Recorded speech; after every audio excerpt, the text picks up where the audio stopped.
आज 8 प्रकार के दुग्ध यहाँ से पढ़ते हैं।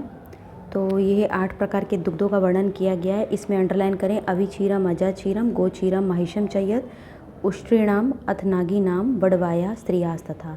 हिंदी में चाहे संस्कृत में कैसे भी प्रिपेयर कर सकते हैं, लेकिन इम्पॉर्टेंट है ये वर्ड्स याद रखना। अवि, अजाचीर, गो, माहेश, उष्ट्र, नागीनाम, वडवाया और स्त्री। ठीक है, ये आपको याद रखना ज़रूरी है। इसमें नागी नाम वर्ड जो है वह हथिनी के लिए आया है और वडवाया वर्ड घोड़ी के लिए आया है। ठीक है, उसके बाद 8 प्रकार के दुग्ध के बाद नेक्स्ट दुग्धों के सामान्य गुण। दुग्धों के सामान्य गुण में 2-3 लाइंस जो बहुत इंपॉर्टेंट है उसको अंडरलाइन कर लें। प्रीणनम, वृंगणम, वृष्यम, मेध्यम, बल्यम, मनस्करम। ये पूछा जा सकता है कि किसके लिए आया है। मूत्र के गुण के आया है, दुग्ध के गुण के लिए, तक्र के गुण के, घृत के गुण, किसी के लिए भी पूछा जा सकता है। दूसरा अंडरलाइन करें जीवनी श्रमहरम, श्वासकाश निर्वरणम।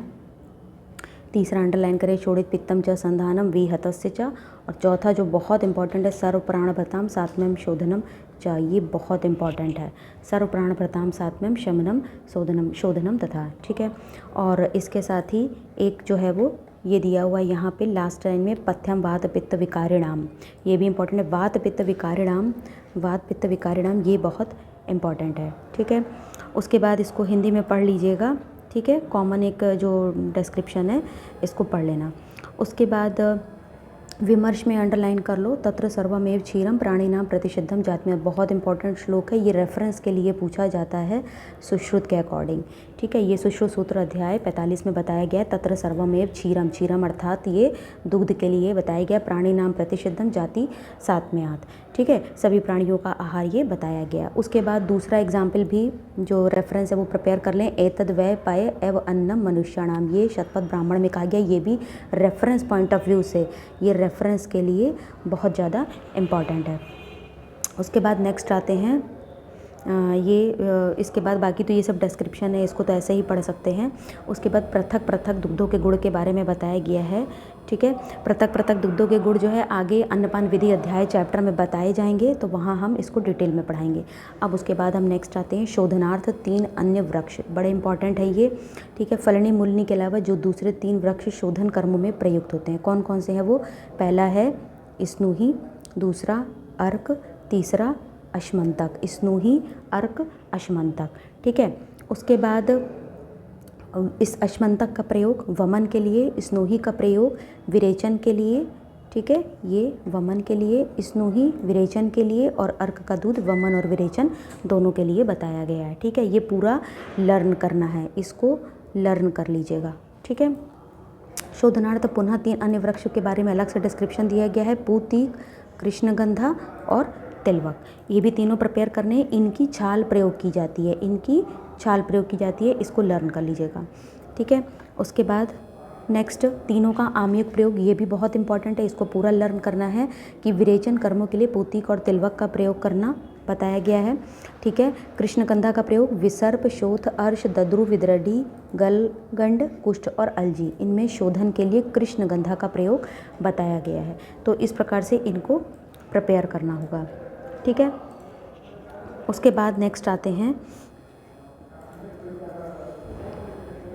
औषधि और चिकित्सक। इम्पॉर्टेंट है ये औषधि और चिकित्सक का जो मतलब ये इसमें पूछा जा सकता है रेफरेंस के लिए कि औषधि और चिकित्सा का वर्णन किस चैप्टर में आया है। तो दीर्घजीविती अध्याय प्रथम अध्याय में जो है इसके बारे में बताया गया है।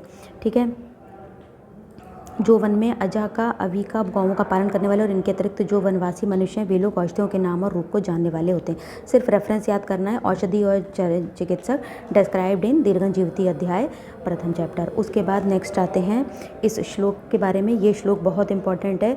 न नाम ज्ञान मात्र रूप ज्ञान इन वह पुनः औषधि नाम पराम प्राप्ति कश्चित वेदितु मम अर्हति। औषधि नाम ज्ञान ही संपूर्ण नहीं, ये बहुत इंपॉर्टेंट है। कोई व्यक्ति औषधियों के केवल नाम का ज्ञान प्राप्त कर ले अथवा औषधियों के स्वरूप को जान ले, इससे औषधियों से पूर्ण ज्ञान हो गया, ऐसा नहीं कहना चाहिए।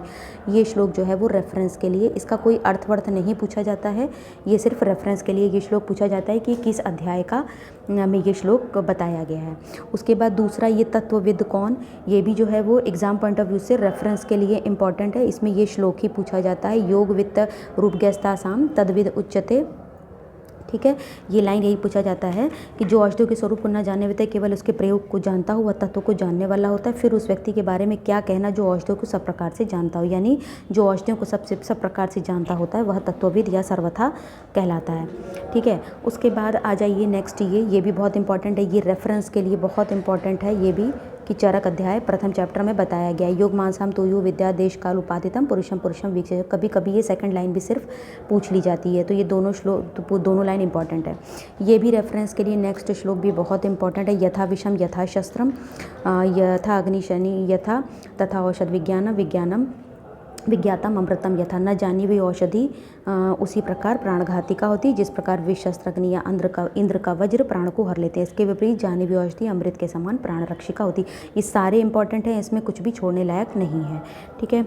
उसके बाद ये नेक्स्ट श्लोक, ये भी इम्पॉर्टेंट है, ये भी सिर्फ रेफरेंस के लिए। आप रेफरेंस का मतलब ये कि आपको श्लोक लर्न नहीं करना है, ये आप 3-4 बार जब रीडिंग लगाएंगे और लास्ट एग्जाम तक आते आते आपको खुद ब खुद ये लर्न हो जाएगा कि ये जो एग्जाम्पल्स हैं, ये जो श्लोक हैं रेफरेंस वाले, ये सब प्रथम चैप्टर में ये वाला दिया गया है। ठीक है। तो इसके लिए औषधि ज्ञानम अभिज्ञातम नाम रूप गुणैत्र भी विज्ञातम चापि दुर्युक्त मनर तथा मनः थायो उपपत्ति। जिस औषधि का नाम स्वरूप गुण तीनों ज्ञात ना हो, अर्थात ज्ञात पर भी जिसका प्रयोग सम्यक ना हो, वे दोनों अनर्थकारी होते हैं। इस प्रकार से इसको बताया गया है। श्लोक यहाँ पे भी रेफरेंस के लिए इंपॉर्टेंट है। योगादपि विषम तीक्ष्णम उत्तमम भेषजम। तेज विष भी योग से प्रयोग करने पर श्रेष्ठ औषधि बन जाता है। ये बहुत बहुत इंपॉर्टेंट श्लोक है। योगादपि विषम तीक्ष्णम उत्तमम भेषजम भवेत। और श्रेष्ठ औषधि दुर्युक्त होने पर तीक्ष्ण विष बन जाती है। ये विष का कंपेयर औषधि से किया गया है। ये चरक अध्याय पहले चैप्टर में इसको बताया गया है, तो ये प्रिपेयर करना है। फिर मूर्ख वैद्य की निंदा, ये रेफरेंस के लिए इंपॉर्टेंट है। मूर्ख वैद्य की निंदा बोला गया है कि मूर्ख वैद्य के बारे में कहाँ बताया गया है, कि श्लोक के लिए भी एक बार रीडिंग लगा सकते हैं। और हिंदी में सिर के ऊपर इंद्र का वज्र गिरे तो कदाचित उस मनुष्य की आयु शेष रह जाए, ऐसा बताया गया है। परंतु मूर्ख वैद्य द्वारा प्रयुक्त औषधियाँ कभी भी रोगी की आयु को शेष नहीं रखती हैं। ठीक है। तो इस प्रकार से इसको बताया गया है। उसके बाद आइए मूर्ख वैद्य द्वारा रोगी से धन लेने की निंदा, इसको भी अंडरलाइन करें। वरामाशी विषम, वरामाशी विषम विष विषम, ये वर्ड आया हुआ है कि सर्प का विष खाकर अपना प्राण गंवाना, या उबले हुए ताम्र का जल पीकर अपने शरीर को नष्ट कर देना, या अग्नि में तपाए हुए लोहे के गोले को खा लेना अच्छा है, पर वैद्य का वेश बनाकर रोग से पीड़ित शरण में आए हुए रोगियों से अन्न पान धन लेना अच्छा नहीं है।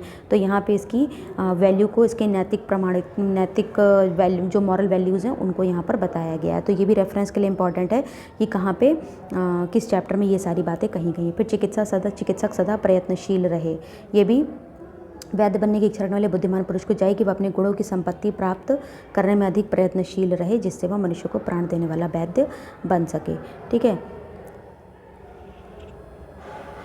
उसके बाद ये बहुत इंपॉर्टेंट श्लोक है, नेक्स्ट इसको अंडरलाइन कर लो। सम्यक प्रयोगम सर्वेशाम सिद्धि आख्याति कर्मणाम। सिद्धि आख्याति सर्वेशा, सिद्धि से बच्चे यहाँ पे कंफ्यूज हो जाते हैं कि ये चरक सिद्धि का है, नहीं, इसको ध्यान रखिए।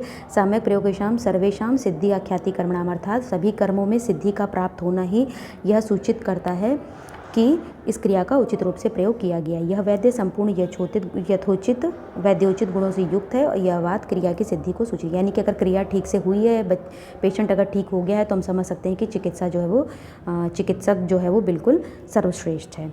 तो इस प्रकार से इन सारी चीज़ों को ये बताया गया, और यहाँ पे ये चैप्टर फिनिश होता है। अब इसको आप लोग फटाफट लर्न कर लिए और अपनी गाइड से इसके क्वेश्चंस सॉल्व कर लीजिए।